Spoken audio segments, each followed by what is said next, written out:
Nouvelle vidéo pour voir comment créer donc trois pièces simples selon trois méthodes différentes. J'ai créé un nouveau fichier, design, et on va créer des pièces.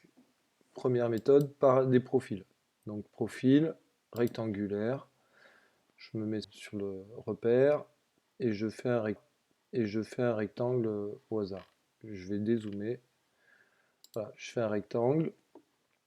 Je fais côté auto. Alors contrainte de symétrie, je vais mettre en vue dessus. Alors contrainte de symétrie pour comprendre. Axe de symétrie suivant X, je clique sur X. Du coup, ça me centre le rectangle par rapport au repère. Et axe de symétrie suivant Y, je clique sur Y. Et du coup, ça m'a centré mon rectangle par rapport au repère Y. Voilà, donc là, ici, j'ai créé un rectangle. Il est coté automatique et donc ces cotes sont vertes, elles sont paramétrables. Je modifie les paramètres, je peux modifier la cote, mettre la dimension que je veux, 552, ici 100, très bien. Maintenant je vais ici, dans forme, créer une forme extrudée, je clique sur mon profil et je lui donne l'épaisseur que je veux, 19.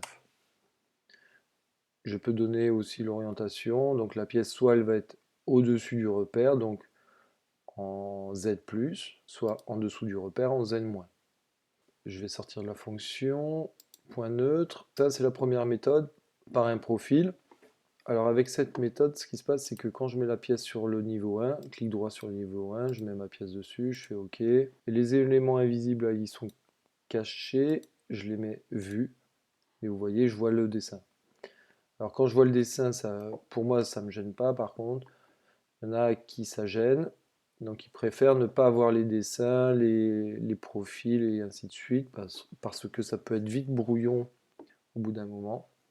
Et donc on va voir la deuxième méthode. Donc deuxième méthode, on va faire des esquisses cette fois. On va travailler en esquisse, donc c'est la méthode de travail qui est la mieux. On est sur une nouvelle esquisse et je vais prendre le repère courant.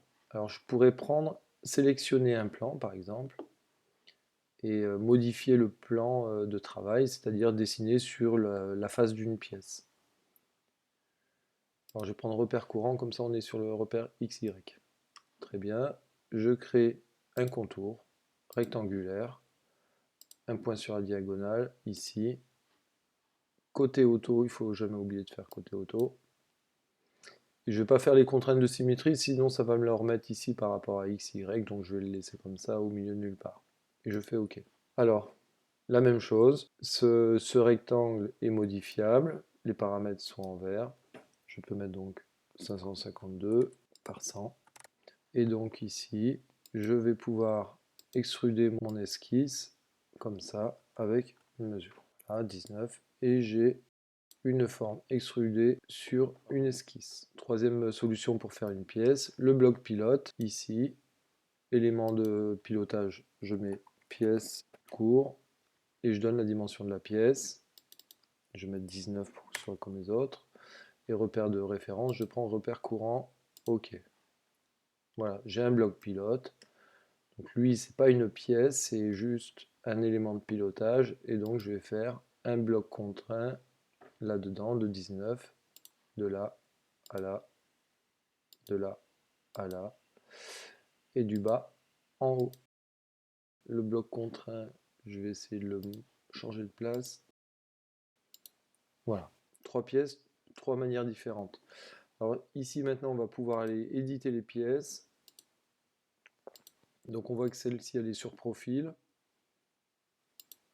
Celle-ci on voit qu'elle est aussi sur profil, mais c'est une esquisse et on verra dans les esquisses qu'on peut modifier, ajouter pas mal de choses, notamment des contraintes pour créer des pièces spéciales.